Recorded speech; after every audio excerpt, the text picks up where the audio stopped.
வணக்கம். செல்வகுமாரின் அதிகாலை வானிலை ஆய்வறிக்கை. அதிகாரப்பூர்வ வானிலை அறிக்கைக்கு இந்திய வானிலை ஆராய்ச்சித்துறை அறிக்கையை பார்க்கவும். 2026 ஜனவரி 25 ஞாயிற்றுக்கிழமை அதிகாலை நிலவர வானிலை பதிவு. வானிலை அமைப்பு. நேற்று இலங்கையின் வடக்கு தரை மீது நீடித்துக் கொண்டிருந்த பாக்ஜல சந்தியை ஒட்டி நீடித்துக் கொண்டிருந்த அந்த காற்றழுத்த தாழ்வு நிலை, அதாவது கடல் மற்றும் தரையோடு இணைந்த காற்று சுழற்சி, தற்பொழுது மன்னார் வளைகுடாவின் தெற்கு பகுதியை அடைந்திருக்கிறது. அதாவது குமரி கடல் மற்றும் மன்னார் வளைகுடாவின் தெற்கு பகுதி, இடைப்பட்ட பகுதியை மையமாக வைத்து, சரியா சொல்ல போனால் அடையாளப்படுத்த வேண்டும் என்றால் கன்னியாகுமரிக்கும் கொழும்புக்கும் இடைப்பட்ட அந்த கடற்பகுதியில நீடிக்கிறது. இது கடலோடு இணைந்த காற்று சுழற்சி. இந்த காற்று சுழற்சி கிழக்கு காற்றை ஈர்க்கிறது. வட இந்திய நிலப்பகுதிக்கு, அதாவது இமயமலை பகுதியில் மையமாக நீடித்துக் கொண்டிருக்கக்கூடிய மேற்கத்திய இடையூறு வடக்கு நோக்கி இந்த கிழக்கு காற்றை ஈர்ப்பதன் காரணமாக தமிழ்நாட்டிலே உள் மாவட்டங்கள் வரைக்கும் இந்த கிழக்கு காற்று முன்னேறி மழைப்பொழிவை கொடுக்க போகிறது. இப்போ வரைக்கும் கடலோரம் எட்டியதும் கடலோரம் நுழைந்ததும் உடனடியாக தெற்கு நோக்கி திரும்பி கொண்டிருக்கிறது. அதாவது நேற்றைக்கு சென்னையில 5 சென்டிமீட்டர் வரைக்கும் ஒரு சில இடங்கள்ல மழைப்பொழிவை கொடுத்திருக்கிறது. இது திருவள்ளூர் மாவட்டம் மற்றும் சென்னை செங்கல்பட்டில் நுழையும் பொழுது நேரடியாக அது வேலூர் மாவட்டம் செல்லாமல் ராணிப்பேட்டை மாவட்டம் வரை உள்ளே சென்று நேரடியாக தெற்கு நோக்கி திரும்பி விழுப்புரம் மற்றும் அரியலூர் டெல்டா மாவட்டங்கள் வழியாக மன்னார் வளைகுடா நோக்கி திரும்பி கொண்டிருந்தது. அதாவது காற்றோட ஒரு முறிவு அந்த இடத்துல ஏற்படுகிறது. இதனாலதான் காற்று சென்னையில குவித்து கொண்டே இருந்தது. இனிமேல் இந்த கிழக்கு திசை காற்றை இமயமலை பகுதி வரைக்கும் கொஞ்சம், அதாவது முழுமையாக அல்ல, வடக்கு ஓரம் சென்னை திருவள்ளூரில் நுழைவதை மட்டும், செங்கல்பட்டில் நுழைவதை மட்டும் கொஞ்சம் வடக்கு நோக்கி ஈர்க்கும். அதாவது ஆந்திர கர்நாடக எல்லையோர மாவட்டங்கள் வழியாக வடக்கு நோக்கி இருக்கும். அதாவது ஒரு 10-15% காற்று வடக்கு நோக்கி செல்லும். மீதம் ஒரு 20% வரைக்கும் போகும். மீதம் 80% காற்று தமிழ்நாட்டின் தரையேறுவது அப்படியே தென் மாவட்டங்கள், மேற்கு மாவட்டங்கள், அதாவது மேற்கு தொடர்ச்சி மலை மாவட்டங்கள் வரைக்கும் உள்ளே ஊடுருவி மன்னார் வளைகுடா பகுதியில் நீடித்துக் கொண்டிருக்கூடிய இந்த காற்று சுழற்சி, கடலோடு இணைந்த காற்று சுழற்சி குமரி கடல் பகுதி மற்றும் மாலத்தீவு பகுதியை நோக்கி நகரும் என்பதனால் அப்படியே மேற்கு தொடர்ச்சி மலை மற்றும் தென் மாவட்ட மேற்கு தொடர்ச்சி மலை கேரளா வழியாக இது மாலத்தீவு பகுதியை நோக்கி இந்த கிழக்கு காற்று பயணிக்கும். இதன் காரணமாக மழைப்பொழிவு படிப்படியாக உள் மாவட்டங்கள், தென் மாவட்டங்கள், மேற்கு மாவட்டங்கள் முன்னேறும். 25, 26 தான் மழை என்று சொல்லியிருந்தோம். அதன் அடிப்படையில் இன்றிலிருந்து உள்ளே முன்னேற இருக்கிறது. இதனிடையே நேற்றைக்கு பெய்த மழைப்பொழிவு எவ்வளவு என்பதை பார்ப்போம். இன்றைக்கு, அதாவது நேற்றைக்கு சென்னையில பெய்து கொண்டிருந்த மழை 5:30 மணிக்கு சற்று ஓயும், மீண்டும் நள்ளிரவுக்கு பிறகு தொடங்கும் என்றோம். அதே போல நள்ளிரவுக்கு பிறகு தொடங்கி பரவலான மழைப்பொழிவை சென்னை மற்றும் அதன் சுற்றுவட்டார மாவட்டங்களிலே, அதாவது திருவள்ளூர், சென்னை, செங்கல்பட்டு, காஞ்சிபுரம் மாவட்டங்களுக்கு கொடுத்து வருகிறது. அதே போலதான் விழுப்புரத்திற்கும் புதுச்சேரி, கடலூர் பகுதிகளுக்கும், டெல்டாவில் அதை விட கொஞ்சம், அதாவது இந்த வடக்கும் தெற்கும் கொஞ்சம் கூடுதலா இருக்கு. டெல்டாவில் நாகப்பட்டினம் மற்றும் காரைக்கால், மயிலாடுதுறை, கும்பகோணம் உள்ளிட்ட தஞ்சாவூர் மாவட்ட பகுதி, திருவாரூர் மாவட்ட பகுதி, மன்னார்குடி உள்ளிட்ட பகுதிகளுக்கெல்லாம் மழை தொடர்ச்சியாக பொழிந்து கொண்டிருக்கிறது. இந்த நிலையில மழைப்பொழிவு எவ்வளவு என்பதை பார்ப்போம். நேற்றைக்கு, அதாவது கடந்த 24 மணி நேரம் என்று சொல்வதை விட நேற்றைக்கு இரவு, நேற்றைக்கு மாலை, நேற்றைக்கு பகலில் பெய்த மழை என்று பார்ப்போம். எவ்வளவு என்பதை பார்ப்போம். வேளாங்கண்ணி 24 மில்லிமீட்டர் பெய்திருக்கிறது. வேளாங்கண்ணி. அதே போல வேளாங்கண்ணிக்கு அருகில் இருக்கக்கூடிய தெற்கு பொய்கநல்லூர் 34 மில்லிமீட்டர் பெய்திருக்கிறது. உள்ளே தேவூர், அதாவது திருவாரூர் கீழ்வள்ளூருக்கு தெற்கு புறம் தேவூர் 22 மில்லிமீட்டர் மழை பொழிந்திருக்கிறது. நாகப்பட்டினம் 32 மில்லிமீட்டர், அதாவது 3 சென்டிமீட்டர் மழை பொழிந்திருக்கிறது. அதே போல மயிலாடுதுறை மாவட்டம் தரங்கம்பாடி மற்றும் பொறையாறு இடைப்பட்ட பகுதியில் இருக்கக்கூடிய நெடுவாசல் 19 மில்லிமீட்டர் மழை பொழிந்திருக்கிறது. Tharangambadi 20 millimetre, Maruthampallam 31 millimetre. இதெல்லாம் மயிலாடுதுறை மாவட்ட மழை பொழிவு. அதுக்கப்புறம் பார்த்தீங்கன்னா கடலூர் மாவட்டத்தில் கடலூர் 21 மில்லிமீட்டர் மழை பொழிந்திருக்கிறது, 21 மில்லிமீட்டர். அதே போல விழுப்புரம் மாவட்டத்தோட மரக்காணத்திற்கு உள்ளே இருக்கக்கூடிய பகுதிகளுக்கெல்லாம் நல்ல மழை பொழிவு. கரட்டை 16 மில்லிமீட்டர், மரக்காணம் 31 மில்லிமீட்டர்.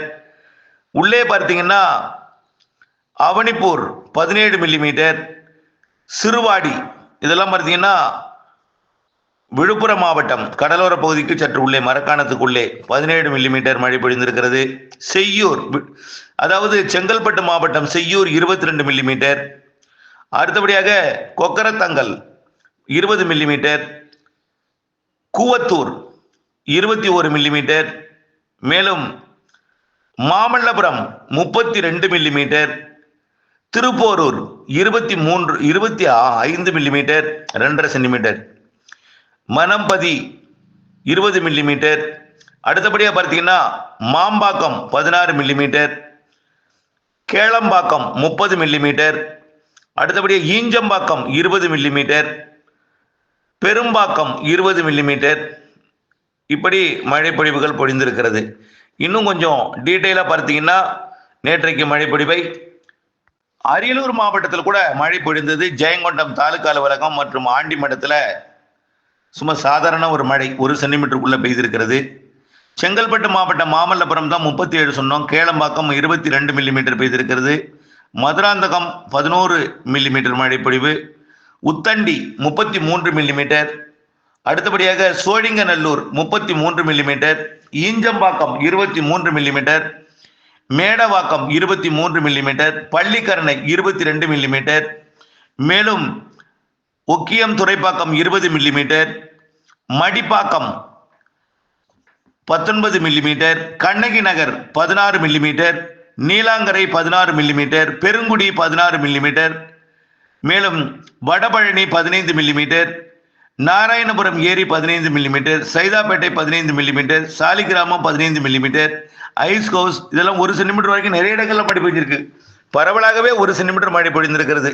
பெரும்பாலான இடங்கள்ல 1 சென்டிமீட்டர், அதிகபட்சமாக 4 சென்டிமீட்டர் பெய்திருக்கு. 5 சென்டிமீட்டர் வரைக்கும் நெருங்கி இருக்கு சில இடங்கள்ல. இந்த மழை இப்பொழுது திருவள்ளூரை விட சென்னைக்கு கொஞ்சம் கூடுதலாக இருந்தாலும் திருவள்ளூருக்கு நம்ம மழைப்பொழிவு கிடைக்கப்பெறல எவ்வளோ பெஞ்சதுன்னு. சென்னை கொஞ்சம் தென் சென்னை நல்ல மழை பொழியும்னு சொல்லியிருந்தோம், அதே போல் பொழிந்திருக்கு. செங்கல்பட்டு மாவட்டம் பொழிந்திருக்கு. மரக்காணம் சுற்றுவட்டார பகுதி, அதாவது கடலோரம் பொழிந்து கொண்டிருக்கு. இது படிப்படியாக உள்ளே இன்றைக்கு முன்னேற போகிறது. அப்படிதான் தற்பொழுது சென்னை மற்றும் திருவள்ளூர் மாவட்டங்களில் நல்ல மழை பொழிந்து வருகிறது. தென் சென்னை, வட சென்னை, மத்திய சென்னை, திருவள்ளூர் கடலோர பகுதிகள் எல்லாமே நல்ல மழை. திருவள்ளூர் மாவட்டத்தோட செங்கல்பட்டு, காஞ்சிபுரம் மற்றும் விழுப்புரம் மாவட்டம் கடலோர பகுதியெல்லாம் மழை பொழிந்து வருகிறது. டெல்டாவிலையும் நன்றாக முன்னேறி மன்னார்குடி வரைக்கும் தொடர்ச்சியாக மழை. ஆனால் கனமழை காத்திருக்கு. கனமழை டெல்டாவிற்குள் நுழைவதற்கு கடலோரம் இரு காற்று இணைவு நடைபெற்று கொண்டிருக்கிறது. வளிமண்டலத்தில் தற்பொழுது நிலவு கொண்டிருக்கூடிய இந்த மேக அடுக்குக்கு மேலே வெப்பம் உயர்ந்ததும் இரு காற்று இணையும் பொழுது சரிசமமான வெப்ப குளிர் நீராவி, அதாவது வெப்ப நீராவி குளிர்காற்று குளிர்வித்து நல்ல மழைப்பொழிவை இன்றைக்கு காலையிலிருந்து மெல்ல உள்ளே முன்னேறி கொடுக்க தொடங்கும். கண்டிப்பாக நல்ல மழை காத்திருக்கிறது. தற்பொழுது கடலோரம் பெய்து கொண்டிருக்கூடிய மழை மெல்ல இன்றைக்கு காலை ஒரு 9 மணிக்கு மேலே உள்ளே முன்னேற தொடங்கி 10-11 மணி மதியமெல்லாம் வேலூர் மாவட்டம், காஞ்சிபுரம், ராணிப்பேட்டை, திருவண்ணாமலை, டெல்டா மாவட்டங்களின் பல்வேறு பகுதிகளுக்கு கனமழை பொழிவை, சற்று கனமழை பொழிவையும் மிதமான மழை பொழிவையும் ஆங்காங்கே குறைந்தபட்சம் லேசான மிதமான மழை பொழிவை பரவலாக கொடுக்கும். பிறகு அப்படியே ராமநாதபுரம் மாவட்டம், புதுக்கோட்டை மாவட்டத்திற்கும் படிப்படியாக மதியத்திற்கு மேலே உள் மாவட்டத்திற்கும், முதல்ல திருவள்ளூரிலிருந்து டெல்டாவுக்கும் இடைப்பட்ட பகுதியினுடைய தொடங்கி மெல்ல உள்ளே சேலமெல்லாம் அப்படியே மதிய மாலையில் நல்ல மழை பொழிவை கொடுக்க தொடங்கினோம். திருவண்ணாமலை, வேலூர், திருப்பத்தூர் மாவட்டம் மற்றும் அதனைத் தொடர்ந்து அது அப்படியே கிருஷ்ணகிரி, தருமபுரி மாவட்டத்திற்கும், கிருஷ்ணகிரி, தருமபுரி, நாமக்கல், சேலம் மாவட்டத்திற்கும், பிறகு அப்படியே ஈரோடு, நீலகிரி, திருப்பூர், கோயம்புத்தூர் ஆகிய மாவட்டங்களுக்கெல்லாம் இன்றைக்கு இரவிலிருந்து தான் கிடைக்க தொடங்கும். இன்றைக்கு பகல் முழுவதும் சற்று பொறுமை காக்க கேட்டுக்கொள்கிறேன். கிருஷ்ணகிரி, தருமபுரி, சேலம் பொழிந்த பிறகுதான் ஈரோடுக்கும் நீலகிரிக்கும் வந்து மழைப்பொழிவை எட்டி பிடிக்கும். கோயம்புத்தூருக்கும், கோயம்புத்தூர் வடக்கு பகுதி, மேட்டுப்பாளையம், அன்னூர், அவினாசி உள்ளிட்ட பகுதிகளுக்கும், திருப்பூர் மாவட்டத்தோட அவினாசி, கோயம்புத்தூர் மாவட்டத்தோட மேட்டுப்பாளையம், அன்னூர் மற்றும் சிறுமுகை, அதே போல ஈரோடு மாவட்டத்தின் மேட்டுப்பாளையம் ஒட்டியிருக்கூடிய, அதாவது நீலகிரி மாவட்டத்தோட கிழக்கு சரிவு, அதாவது பவானி சாகர் சரிவு இருக்கும். நீலகிரி மாவட்டத்தோட கோடநாடு, கோத்தகிரி, குன்னூர் போன்ற பகுதிகளுக்கும், அதே போல பாலக்காட்டு கணவாய் பகுதிகளுக்கும் ஒதுக்கி ஒதுக்கி நல்லா புரிஞ்சுக்கிங்க. ஒரே மாதிரியா இருக்காது. இந்த பாலக்காட்டு கணவாயில் ஏற்ற இறக்கத்துடன் இருக்கும். அதே போல ஈரோடு, திருப்பூர், கோயம்புத்தூர் மாவட்டம், கரூர் மற்றும் நாமக்கல், திண்டுக்கல், திருச்சி வடக்கு, தெற்கு, மத்திய பகுதி, பெரம்பலூர், அரியலூர், புதுக்கோட்டை மற்றும் அப்படியே இன்றைக்கு இரவுக்கு பிறகு, இன்றைக்கு மாலை தொடங்கினாலும் இன்றைக்கு இரவுக்கு பிறகு நாளை 26ஆம் தேதி தென் மாவட்டங்களில் நல்ல மழை பொழிவை கொடுக்கும். நாளை 26ஆம் தேதி மாலை வரைக்கும் டெல்டாவில் இருக்குன்னு ஏற்கனவே சொல்லியிருக்கோம். அந்த எந்த மாற்றமும் இல்லை. 26ஆம் தேதி குடியரசு தின கொண்டாட்டங்களுக்கு நாளை எந்தெந்த மாவட்டங்களுக்கெல்லாம் இடையூறு கொடுக்கும்னா, வட உள் மாவட்டங்களுக்கு இடையூறு கொடுக்கும். அதாவது திருவண்ணாமலை, திருப்பத்தூர், வேலூர் போன்ற மாவட்டங்கள், கிருஷ்ணகிரி, தருமபுரி, சேலம் போன்ற மாவட்டங்களுக்கு ஆங்காங்கே இடையூறு கொடுக்கும் மழைப்பொழிவுகள் இருக்கும். பெரும்பாலும் தமிழ்நாட்டில் நாளை அதிகாலை காலையில் கொஞ்சம் பரவலான மழைப்பொழிவு இருக்கு. தென் மாவட்டங்களுக்குமே இருக்கு. தென் மாவட்டங்களை பொறுத்த வரைக்கும் இன்றைக்கு மாலை, இரவு, நாளை பகலில் தான் நல்ல மழைப்பொழிவு எதிர்பார்க்கலாம். ஒட்டுமொத்த மழைப்பொழிவு எப்பொழுது தொடங்கினாலும் அதிலிருந்து 27ஆம் தேதி அதிகாலை வரைக்கும் மேற்கு தொடர்ச்சி மலையில் இருக்கும். கடலோரத்தை பொறுத்த வரைக்கும் ஏற்கனவே தொடங்கி இருக்கக்கூடிய இடங்களுக்கு நாளை மதியம் வரைக்கும் சென்னைக்கு இருக்கு. நாளை மாலை வரை கடலூர் இருக்கு. நாளை மாலை 5:30 மணி வரை மன்னார்குடி போன்ற பகுதிகளுக்கு இருக்கு. 26ஆம் தேதி கடலோரத்திற்கு நாகப்பட்டினம் மாவட்டம், வேதாரண்யம் பகுதிக்கு இன்னும் மழை கொடுக்கல அப்படின்னு நீங்கள் எதிர்பார்த்து கொண்டிருக்கலாம். ஆனால் அந்த பகுதிகளுக்கு இன்றைக்கு இன்னும் சற்று நேரத்தில் மழைப்பொழிவை கொடுக்க தொடங்கும். கடலிலே காத்திருக்கும் மேகம் சுமார் ஒரு 9-10 மணிக்குள்ள வேதாரண்யம், திருத்துறைப்பூண்டி, தலைஞாயிறு மற்றும் கீழ்வேலூர், வேளாங்கண்ணில் ஏற்கனவே பெய்துவிட்டது. இந்த முத்துப்பேட்டை இந்த பகுதிகளுக்கெல்லாம் இன்னும் சரியாக இல்லை மழைப்பொழிவை பொறுத்த வரைக்கும் பெரும்பாலும் வடகடலோர மாவட்டங்களில் பொழிந்து பிறகுதான் அது தெற்கு நோக்கி நகரும் பொழுதுதான் தெற்கே வரும்னு சொன்னோம். அது இன்றிலிருந்து நடைபெற இருக்கிறது. இன்று காலையிலிருந்து வேதாரண்யம், திருத்துறைப்பூண்டி, முத்துப்பேட்டை, பட்டுக்கோட்டை, அதிராமப்பட்டினம் போன்ற பகுதிகளுக்கு இன்று காலைக்கு பிறகு முற்பகல்ல நல்ல மழைப்பொழிவை கொடுக்கும். அப்படியே இருந்து கொண்டே இருக்கும். மழை விட்டு விட்டு விட்டு விட்டு இருந்து கொண்டே இருக்கும். கர்நாடக எல்லையோர, ஆந்திர எல்லையோரம் தொடங்கி கன்னியாகுமரி வரைக்கும் மழை தொடங்கி அவ்வப்பொழுது பெய்து கொண்டே இருக்கும்.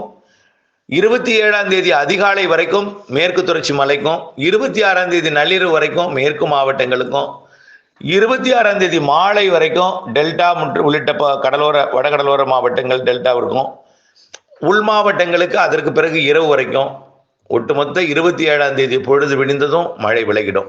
27 இடைவெளி, 28 இடைவெளி, 29 இடைவெளி, 3 நாட்களுக்கும் ஒரு நல்ல இடைவெளி. 30, 31 இலங்கைக்கு வரக்கூடிய மழை, அடுத்த நிகழ்வு மழை 30, 31 பிப்ரவரி 1 இலங்கையில் மழைப்பொழிவை கொடுக்க வரும் பொழுது அது டெல்டா மாவட்டங்களுக்கும் தென்கடலோரத்திற்கும் தூறலை கொடுக்கலாம், நனைக்கும் மழைப்பொழிவை கொடுக்கலாம். இருந்தாலும் தொடர்ந்து உற்று நோக்கப்படுகிறது எந்த அளவுக்கு முன்னேறும் என்பது.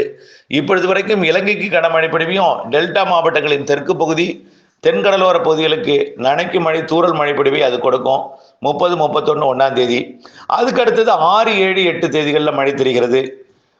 4, 5, 6 இருக்கலாம், அல்லது 5, 6, 7 இருக்கலாம். 4, 5 இருக்காது நிச்சயமா. 5, 6, 7 இருக்கும். 5, 6, 7 அல்லது 6, 7, 8 தேதிகளில் அடுத்த மழை இருக்கும். அதுவும் இலங்கைக்கு தான் வரும். அது டெல்டா மாவட்டங்கள், தென் மாவட்டங்களுக்கு நனைக்கும் மழை, தூறல் மழை, அறுவடை விவசாயிகளுக்கு குழப்பு மழை, இதெல்லாம் இருக்கும். பிப்ரவரி மாத 15 தேதியிலிருந்து மழை பொழிவோட வலுவான மழைப்பொழிவு தமிழ்நாட்டின் உள்ளே நுழைந்து பொழியும் என்று எதிர்பார்க்கப்படுகிறது. பிப்ரவரி 15 வரக்கூடிய மழை முன்னேறும் என்று தெரிகிறது.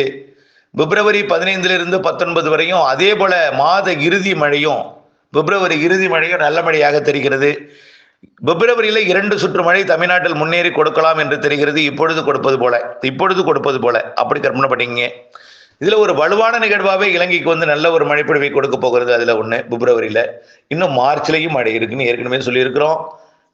சாதக கடல் நீரோட்டம், கடல் வெப்பம் காரணமாக இந்த நிகழ்வுகள் அமைய இருக்கிறது என்பதையும் தெரியப்படுத்த விரும்புகிறேன். இந்த மழை முடிந்ததும் குளிர் வர இருக்கிறது, அதையும் தெரியப்படுத்த விரும்புகிறேன்.